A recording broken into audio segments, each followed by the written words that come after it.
नमस्कार दोस्तों, आज के इस वीडियो में आप सभी लोगों का हार्दिक स्वागत है। आज के इस वीडियो में हम बात करने वाले हैं एसएससी सीपीओ के थ्रू जब आप सीएपीएफ में सब इंस्पेक्टर बनते हैं तो आपकी जो छुट्टियां हैं वो किस किस तरीके से रहती है। तो बेसिकली मैं आपको ये बात बता देता हूँ कि यहाँ पे चाहे आप कांस्टेबल भर्ती हो जाए, सब इंस्पेक्टर भर्ती हो जाए या असिस्टेंट कमांडेंट भर्ती हो जाए, आपकी छुट्टियां जो मैं बताने वाला हूँ वो सेम ही रहने वाली है।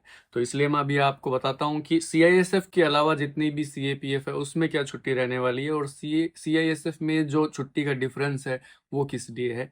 सीआरपीएफ, बीएसएफ, आईटीबीपी, एसएसबी, ये जो फोर्सेज हैं इसमें देखो दो तरीके की छुट्टी होती है साल में आप काट सकते हैं। एक होती है सीएल जिसे बोलते हैं कैजुअल लीव, और एक होती है अर्नड लीव। तो जो कैजुअल लीव होती है वो सीआरपीएफ में वो होती है 15, यानी सीआरपीएफ, बीएसएफ और एसएसबी, आईटीबीपी इन सब में 15 सीएल में होती है, और ईएल जो होती है वो 60 होती है। तो कुल मिला के आपको 75 छुट्टियां टोटल मिलती है। वहीं पे अगर हम बात करें सीआईएसएफ की तो सीआईएसएफ में 15 सीएल और 30 जो है वो ईएल यानी अर्न लीव मिलती है। तो कुल मिला के 45 होती है। अब मैं आपको बता देता हूँ कि जो आप सीएल लेते हैं इसमें आप संडे और जो भी आपके गैजेटेड हॉलीडेज और रेस्ट्रिक्टेड हॉलीडेज होते हैं वो भी आप ले सकते हैं। तो अगर आप 15 दिन की सीएल जो है जब आप जाते हैं तो आप तकरीबन उसे 22 दिन की, और कभी कभी अगर हॉलीडेज अच्छे खासे पड़ जाते हैं तो उसे 24 दिन की भी बना सकते हैं। 24 दिन से ज़्यादा मुश्किल है कि आपकी जो सीएल है वो बन जाए। उसके बाद में अगर आप ईएल की बात करें तो आपकी जो ईएल होती है उसमें जहाँ पे आप पोस्टेड होते हो वहाँ पे आपको जर्नी पीरियड तरीके से भी वहाँ कुछ एक दिन का मिलता है।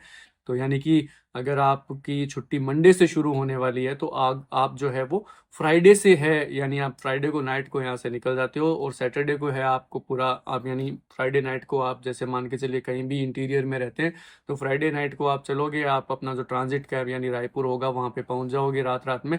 फिर उसके बाद में जो सैटरडे होगा वो आपका जर्नी पीरियड होगा, तो आप 24 घंटे जो है जर्नी पीरियड में आप वहाँ से जा सकते हो।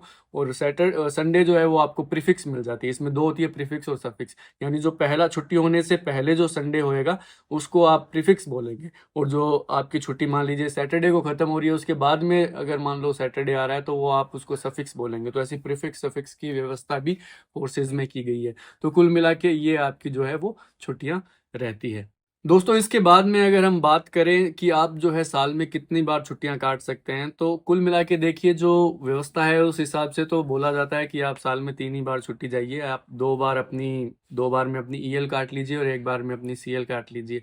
तो इस तरीके से अगर इनको अगर व्यवस्थित तरीके से अगर प्लान करें, यानी आप अच्छे से अगर अपनी प्लानिंग के हिसाब से छुट्टी काटे फेस्टिवल के दिन और प्रीफिक्स अफिक्स को देख के, तो आप लगभग 85 डेज के आसपास, 80 से 85 दिन के बीच में है आप जो है साल में छुट्टी आप जो है अपने घर पे काट सकते हैं। लेकिन वहीं पे अगर मान के चलिए आपकी व्यवस्था बैठ जाती है तो अगर आप 20-20 दिन की भी अगर छुट्टी काटें, यानी 20 दिन में 3 बार में अगर आप 20-20 दिन की ईएल काटे और 1 बार में आपने अपनी सीएल काट लिए, इस तरीके से काटे तो आपकी जो छुट्टी है वो लगभग 90 दिन की, 92 दिन की भी आपकी है वो बन सकती है। लेकिन आप वो छुट्टी किस तरीके से प्लान करते हैं वो डिपेंड करता है। लेकिन अगर आप इन नंबर्स में देखें तो आपकी सीएल 15 दिन की, ईएल 60 दिन की, इन फोर्सेज में ये आपकी जो है वो छुट्टियां रहती है।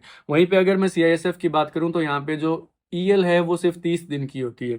तो ये भी अगर जिस तरीके से प्रीफिक्स सफिक्स मिला के हॉलीडेज वगैरह मिला के अगर करें तो इनकी छुट्टी भी जो है यानी 45 दिन की है वो ये 60 दिन तक आराम से उसको लेके जा सकते हैं होगा। तो यहाँ पे मैंने सिर्फ और सिर्फ आपको जो बेसिक जो छुट्टियां होती है जो एक जो सैनिक होता है वो अपने पूरे साल के दौरान लेता है वही मैंने आपको बताया। इसके अलावा भी बहुत सारी छुट्टी है वो आपको मिल सकती है, जैसे पैटर्निटी लीव होती है। और इसी के अलावा अगर मैं आपको इसमें एक पॉइंट अगर और आपको ऐड करूं कि मान लीजिए आपकी 75 दिन की छुट्टी है, लेकिन अगर आप मान के चलिए 15 छुट्टी आपने बचा ली है अपनी ईएल में, सीएल जो होती है वो लैप्स हो जाती है, यानी सीएल आपको इसी साल में काटनी है, लेकिन ईएल जो होती है वो आप जो है वो जमा करा सकते हैं। 300 छुट्टी है वो, यानी एक सीएपीएफ का जो काम करने वाला कार्मिक या अधिकारी जो होता है वो जमा करा सकता है। तो जो आप मान लीजिए 2025 में आपने अपनी ईएल में से आपकी 60 ईएल आपने 45 ईएल ही काटी है, 15 बचा लिए, तो वो आप उसको जमा करा सकते हैं। वो आपको जब आप रिटायर जाओगे तो आपको उस वक्त का जो बेसिक पे होगा उसके अकॉर्डिंग उसकी जो है आपको पेमेंट हो जाएगी।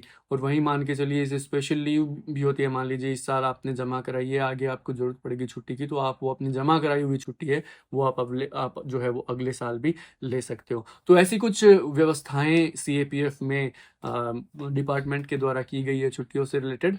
तो आई होप कि आपको कुछ जानने को मिला होगा इस वीडियो के माध्यम से। अगर आपने अभी तक इस वीडियो को देखा है तो आप चैनल को सब्सक्राइब कर लीजिए, वीडियो को भी लाइक कर दीजिए और चैनल को शेयर कर दीजिए। Thank you so much.